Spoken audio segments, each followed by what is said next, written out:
Welcome back to the C-Space studio. I am James Kotecki. We are here together at CES 2026 with Vivint's Senior Vice President of Marketing, William Stovall. William, thanks so much for joining us today. Yeah, happy to be here. Okay, Vivint, define the brand. What does it mean, especially here at the beginning of 2026?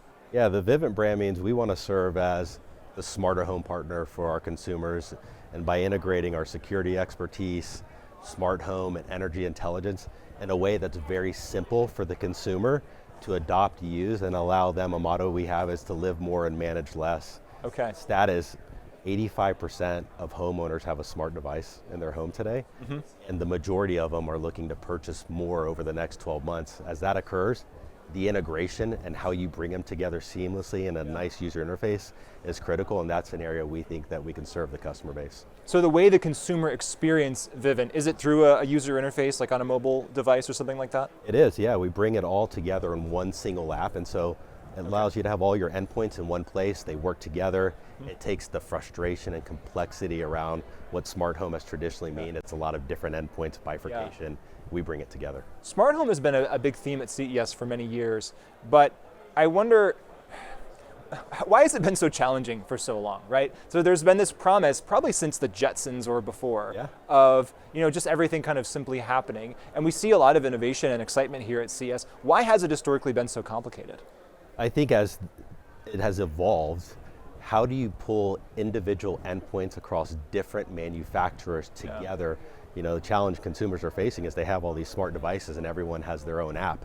And so they're bouncing between apps and panes of glass, and that's where we focus on how we deliver our experience and value to the customer. Is we want to remove that complexity, bring it all in one place, so it takes that frustration out of it and actually allows them to live more comfortably, feel secure, and take the pain out of what is that smart home term. And what kind of user patterns or customer data can you share based on the information that you get about how people actually use smart homes when they're working with these devices? Yeah, they're highly engaged in our app.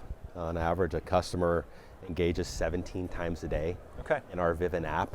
And so there's a lot of brand engagement, and it tells us, how they're using their system.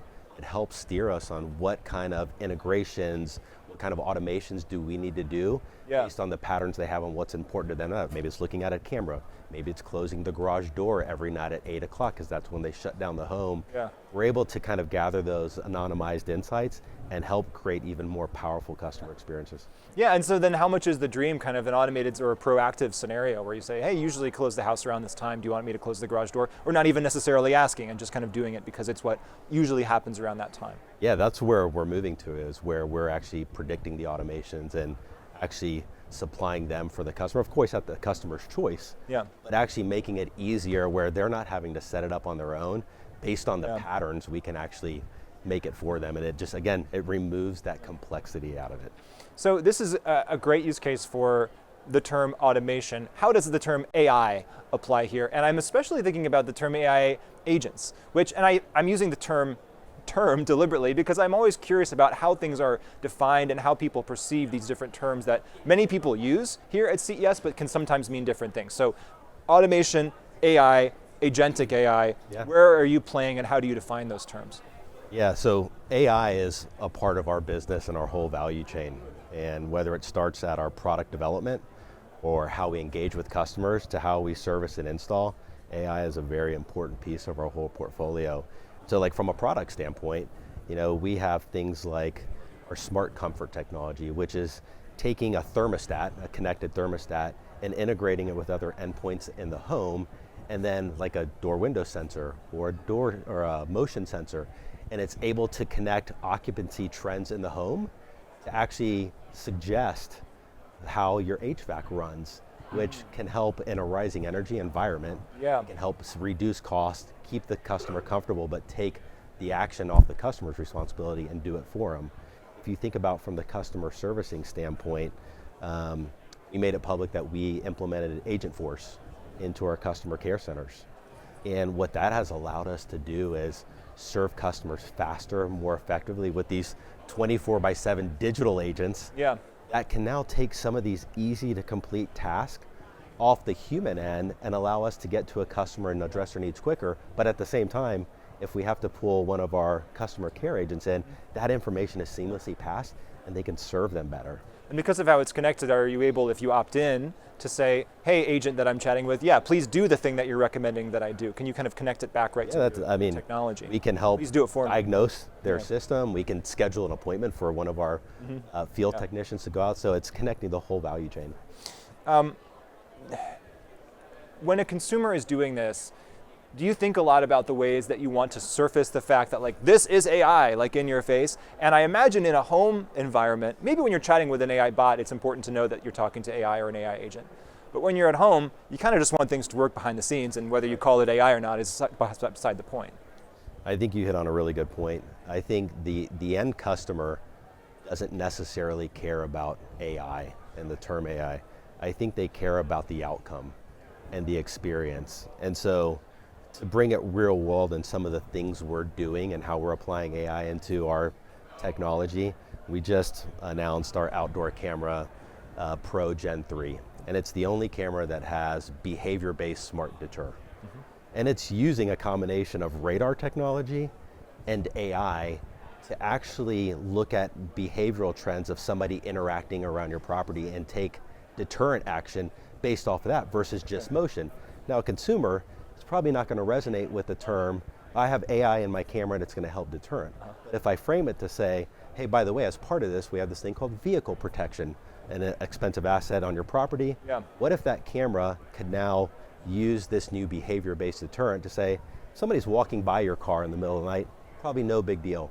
If they come a little closer, maybe I first want to just flash my red light, maybe a little whistle, they know somebody's watching. They keep getting closer, maybe I'm now going to take the next action and say, hey, by the way, you're being recorded, please step away from my car.